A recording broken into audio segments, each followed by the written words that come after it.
So kami ay nasiraan dito sa gitna ng kabundukan. Nasira si Rap, yung ating Ford Raptor. Hindi na gumugulong yung gulong sa harap niya. Nag-stuck na. Tapos nagsasign siya ng slippery or something. Nangyari na rin to dati. Nung dati nangyari dito, iba naman. Bigla na lang tumitigas yung manubela. Biglang hindi na lang lumiliko. Tapos ngayon, ayaw mabante nung gulong sa harap. So stuck lang siya. So kahit anong hila namin, nagsiskid na lang yung humihila, which is ayan si Hilux. Hindi niya talaga mahila kasi nga nakastuck yung gulong nito sa harap. Tapos hirap din iliko. So ayan ngayon, try namin sipatin kung anong pwede namin maayos. Init din dyan. Tay ka. Ano nangyari? Pinabot ng bunabot.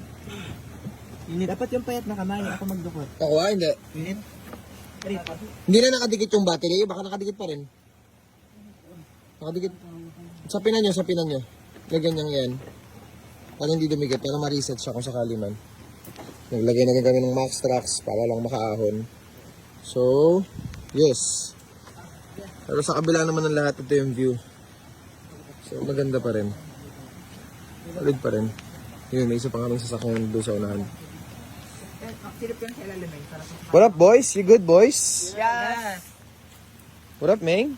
You good, Meng? Good pa. Yun. It's poppin' time. Ihulog nyo ha? Ayos lang?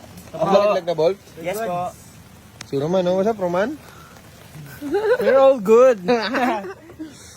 May nalaglag kami ng bolt. So, nakuha namin. Beautiful place! This is the nicest place para masiraan.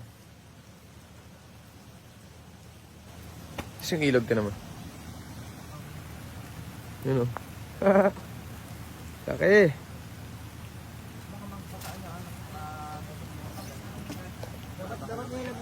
Kulay brown yung ilog ngayon. Kulay brown talaga.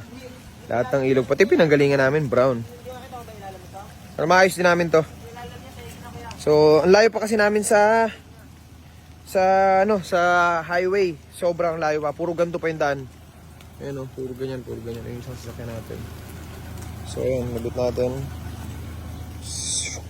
Hila. Alright, so, yun lang. Binahagi ko lang sa inyo.